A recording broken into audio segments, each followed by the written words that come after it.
नमस्कार दोस्तों, ये है भूत बंगला 76। भूत प्रेतों पिशाचों की रहस्यमयी दुनिया में एक बार फिर से आपका बहुत बहुत स्वागत है। तो एक बार फिर से डरने के लिए और डर की आहट पाने के लिए दोस्तों हमारे चैनल को प्लीज़ ज़्यादा से ज़्यादा लाइक, शेयर एंड सब्सक्राइब करें। आपकी एक लाइक हमारे लिए बहुत मायने रखती है दोस्तों। बेल आइकॉन दबाना ना भूलें। तो दोस्तों मैं आपके लिए हमेशा सच्ची भूतिया घटनाएं लाती हूँ जो कोरी बकवास नहीं बल्कि सचमुच किसी के साथ घटे हैं। कुछ एक कहानियों के तो मैं पूरी तरह से सत्य होने का दावा नहीं कर सकती दोस्तों। वैसे तो मैं पैरानॉर्मल घटनाओं पर पूरी तरह विश्वास नहीं करती, लेकिन जो लोग मुझे ऐसी सच्ची घटनाओं के बारे में बताते हैं तो मुझे आश्चर्य होता है कि क्या ऐसा भी हो सकता है। आज की भी ये घटना ऐसी ही है।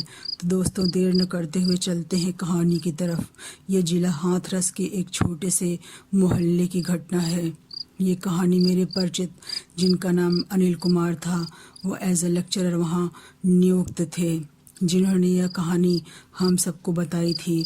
दोस्तों संयोग से अगर हम किसी अनजान शहर में जाते हैं और हम वहाँ के बारे में कुछ न जानते हों और हमारे साथ कुछ ऐसा हॉन्टेड या पैरानॉर्मल घट जाए जो हमने कभी सपने में भी न सोचा हो, तो आपको कैसा लगेगा। और हम ऐसी परिस्थितियों में फंसते हैं तो हमें इन असामान्य विषयों पर यकीन करना पड़ता है। तो कुछ ऐसा ही डरावना घटा था दो लोगों के साथ। ये एक ऐसी गली की कहानी है जो हॉन्टेड या सुनसान भूतिया गली के नाम से जानी जाती है। अब वो गली पूरी तरह से बंद कर दी गई है। ये घटना आज से 20 साल पुरानी है। अनिल जो उस गली से करीब आधे किलोमीटर की दूरी पर किराए के मकान में रहते थे, वो बताते हैं कि वो गली आगे से बंद थी। उसमें ले देकर 3 काफ़ी बड़े मकान थे और तेल पेरने की एक चक्की भी हुआ करती थी जो बंद हो चुकी है। रात में तो क्या दिन में भी लोग उस गली में जाने से डरते थे। उस गली को लोगों ने ईंटों से आधा बंद कर दिया था जिसमें कोई उधर न जाए, और बोर्ड भी लगा दिया था कि खतरा, अंदर जाना मना है। वो बताते हैं कि अक्सर रात में उस गली में चहल पहल दिखती थी। कभी कभी तेल पेरने की चक्की के चलने की आवाज़ें रात में 1-2 बजे के करीब आती थीं। रात में उधर से जो अनजान लोग वहाँ से गुजरते थे या वहाँ चहल पहल देखकर भूल से चले जाते थे, वो वापस नहीं आते थे, क्योंकि रात में वो गली पूरी तरह से गुलजार दिखती थी। छलावे के कारण न तो वो बोर्ड दिखता था और न ही ईंटों से आधी बंद दीवार दिखती थी। बच्चे भी अगर भूले भटके दिन में कभी उधर क्रिकेट खेलने के बहाने भूल से चले भी जाते थे तो वह दूसरी सुबह उनके जले हुए कपड़े गली के बाहर मिलते और वो बच्चे रहस्यमयी तरीके से गायब हो जाते थे। इन घटनाओं के बाद बच्चों ने वहाँ जाना बंद कर दिया था। लोग बताते हैं कि कभी वो गली गुलजार हुआ करती थी। उन 3 मकानों में जॉइंट फैमिली साथ साथ रहा करती थी, लेकिन उस आगे से बंद गली के पट्टी के कोने वाले घर, जिसमें पूरी फैमिली और बच्चे और उनके सास ससुर और 4 बेटे और बहू रहा करते थे, रात में शॉर्ट सर्किट की वजह से पूरे घर में आग लग जाती है। रात में जितने लोग सो रहे थे उन्हें आग की भनक लगती है। वो चिल्लाते रहते हैं पर उनको वो कोई बचा नहीं पाता है और आग काफ़ी फैल चुकी थी। पूरा परिवार उस भयानक आग में जलकर मर गया। लोग कहते हैं कि रात में 1 से 2 बजे के बीच बहुत ही बुरी तरह से चीखने और चिल्लाने की आवाज़ें वहाँ से आती हैं। अनिल बताते हैं कि एक अधेड़ उम्र के व्यक्ति, जिनकी उम्र 50 या 55 के करीब होगी, अपनी पत्नी के साथ MP से उस जगह शादी अटेंड करने के लिए आए थे। उनके किसी रिश्तेदार की शादी थी। उस समय मोबाइल फ़ोन इतना प्रचलन में नहीं था, तो वो रात में उधर की सड़क से ही गुजर रहे थे। तभी उन्हें वही भूतिया बंद गली दिखी जहाँ काफ़ी चहल पहल थी। चारों तरफ से वो गली जगमग जगमग हो रही थी। उस समय रात के करीब 10:30 बज रहे होंगे। उन लोगों ने सोचा कि चलो यहीं चलते हैं पता पूछ लेते हैं कि गेस्ट हाउस कहाँ है। तो वो लोग कोने के उस मकान में जहाँ लोग जलकर मर गए थे उसी मकान की तरफ अंदर गली में जाने लगते हैं। रास्ते में 2 और भी मकान थे, पर उन्हें छलावे के कारण बोर्ड नहीं दिखा। वहाँ के 2 मकानों में कोई लाइट नहीं जल रही थी। जब वो दोनों लोग गली के अंदर गए तो कुछ दूर ही चले थे कि 3 औरतें घूंघट करके कहीं जा रही थीं। वो आपस में कुछ फुसफुसाहट भरी आवाज़ में बातें करती हुई कहीं जा रही थीं। तो रामलाल जी की पत्नी ने पूछा कि फलाना गेस्ट हाउस कहाँ है, हमें वहाँ जाना है, क्या आपको पता है? पर उन तीनों ने कोई जवाब नहीं दिया, जैसे उन तीनों औरतों ने कुछ सुना ही न हो। गली में थोड़ा अंधेरा भी था, तो दोनों लोगों ने उस मकान में जहाँ लाइट जल रही थी वहाँ उसकी तरफ बढ़ने लगे। वो लोग उस मकान के पास पहुँच गए। रामलाल जी ने कहा कि तुम यहीं रुको, मैं ज़रा ऊपर से जा कर के गेस्ट हाउस का पता पूछ कर आता हूँ। वो सीढ़ियाँ चढ़कर ऊपर उस घर में चले गए। उन्होंने देखा कि घर का मेन गेट खुला हुआ है। तब भी उन्होंने दरवाज़ा खटखटाया तो एक 40-45 उम्र का एक आदमी, जो कि बहुत ही डरावना लग रहा था, उसने दरवाज़ा खोला। उन्होंने उस व्यक्ति से पूछा कि फला गेस्ट हाउस कहाँ है। तो उस आदमी ने रहस्य भरे लहजे में कहा कि इस गेस्ट हाउस को तो मैं बहुत अच्छी तरह जानता हूँ, और आप जिस जगह शादी में जा रहे हैं हमारा परिवार भी उसी शादी में शामिल होने जा रहा है। उस व्यक्ति ने कहा कि आइए थोड़ा पानी पी लेते हैं। तो वो न चाहते हुए भी अंदर चले गए। चारों तरफ घर करीने से सजा हुआ था। वो एक कुर्सी पर बैठ गए। तभी एक औरत गिलास में पानी ले आई और उसके सर पर घूंघट था। तभी एक दूसरा आदमी और 2 औरतें और कुछ बच्चे भी आ गए, जैसे वो शादी में जाने के लिए बिल्कुल तैयार हों। रामलाल जी जैसे ही उठे, उस घर के मुखिया जिसने गेट खोला था उसे आवाज़ लगाई। उन्होंने कुछ ऊंचे स्वर में कहा कि जल्दी आइए वरना देर हो जाएगी। तभी अचानक वो मुखिया का मुंह बुरी तरह से जले कटे शरीर वाले आदमी में बदल गया, और जो औरतें सुंदर साड़ियों में घूंघट में थीं उन्होंने अपने घूंघट उठाए तो उनके मुंह जले हुए कंकालों में बदल गए। बच्चे भी बहुत ही डरावने और भयानक जले मुंह वाले दिखने लगे। सभी उनकी तरफ तेजी से बढ़ने लगे। डर के कारण उनकी आवाज़ बंद हो गई। वो तेजी से सीढ़ियों की तरफ भागे, लेकिन ये क्या, वो जहाँ थे वह फिर से वहीं पहुंच जाते। उनमें से 2 औरतों ने, जिनके मुंह बुरी तरह से जले हुए थे, वो अचानक छत पर उल्टी चलने लगती हैं, और 2 और औरतों के चेहरों में आँखों की जगह काले गहरे खड्डे थे, और वो शैतानी हंसी हंसने लगी। सभी लोग शैतानी हंसी हंस रहे थे, जैसे वो रामलाल जी को अपने घर के अंदर कैद करना चाह रहे हों।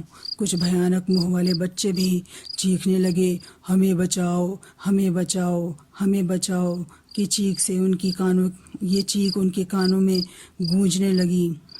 और अचानक हवा में फर से कुछ ऊपर अपने आप घसीटते हुए वो एक अंधेरे कमरे में जा गिरे। और उस कमरे में वो भयानक साए उनका गला दबाने लगे। चारों तरफ गुप्त अंधेरा था। उनकी पत्नी ने सोचा कि ये अभी तक नहीं है, मुझे ऊपर जाकर देखना पड़ेगा, कि वो सीढ़ियाँ चढ़कर ऊपर चली गई। कमरे में लाइट जल रही थी पर कोई दिख नहीं रहा था। वो अपने पति को आवाज़ लगाने लगी पर वो नहीं दिख रहे थे। वो घबरा गई। तभी काफ़ी पीछे वाले एक कमरे में अचानक भयानक चीखों की आवाज़ें आने लगीं, जैसे कई लोग आग में जल रहे हों। ऐसी आवाज़ें सुनकर वो बहुत ज़्यादा घबरा गईं और रोने लगीं, और वो आवाज़ वाले कमरे की तरफ बढ़ने लगीं। आवाज़ उसी कमरे से आ रही थी, लेकिन जैसे ही वो उस कमरे के पास पहुंची, ये क्या, उस गुप्त अंधेरे कमरे में कई सारी लाल और सफ़ेद आंखें चमक रही थीं, और किसी के गला दबाने की तेज़ आवाज़ आ रही थी। उनके पर्स में एक टॉर्च थी। उन्होंने जैसे ही टॉर्च को जलाया और जो उन्होंने अंदर देखा, तो वो देखकर वो वहीं जम गईं। उनके पति बेहोशी में चिल्ला रहे थे और टॉर्च की रोशनी में उन्होंने देखा कि चारों तरफ जले हुए कंकाल पड़े हुए थे। जैसे कमरे में कदम रखा वैसे ही अचानक सारा घर जले हुए खंडहर में तब्दील हो गया। उस गुप्त अंधेरे में गहरा सन्नाटा पसर गया। जो घर जगमग जगमग कर रहा था, चांद की रोशनी में वो जला हुआ घर काफ़ी डरावना लग रहा था। उनका दिल बहुत तेज़ी से धड़क रहा था। उन्होंने अपने पति के मुंह पर झोले में से पानी की बोतल निकाल करके कुछ छींटे मारे।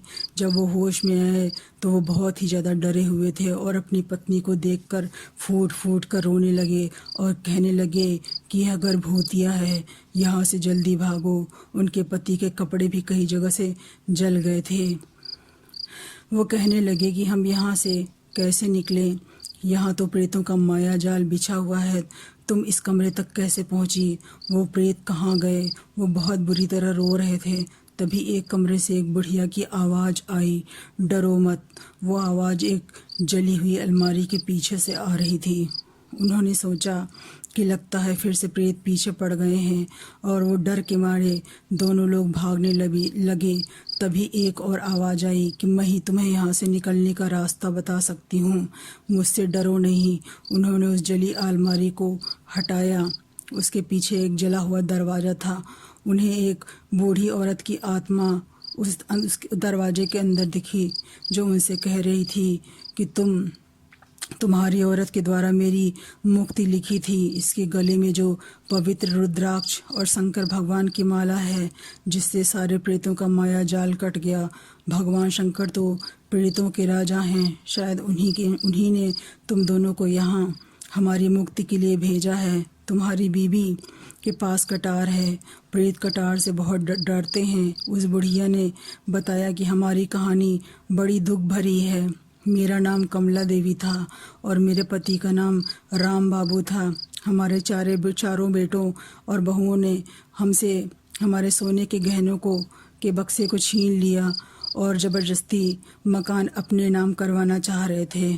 और मेरे विरोध करने के कारण उन्होंने हमें इस कमरे में बंद कर दिया और हमें भूखों मारा, जिससे कि हमारी भूख की वजह से मौत हो गई और हम जल करके यहाँ प्रेत योनि में भटक रहे हैं। हमें यहाँ से मुक्ति दिला दो बेटे, हम यहाँ कैद हैं। रामलाल जी ने टॉर्च की रोशनी में देखा तो उस कमरे में दो जले हुए कंकाल बेड़ी में जकड़े हुए पड़े थे, जो बहुत ही जली हुई अवस्था में थे।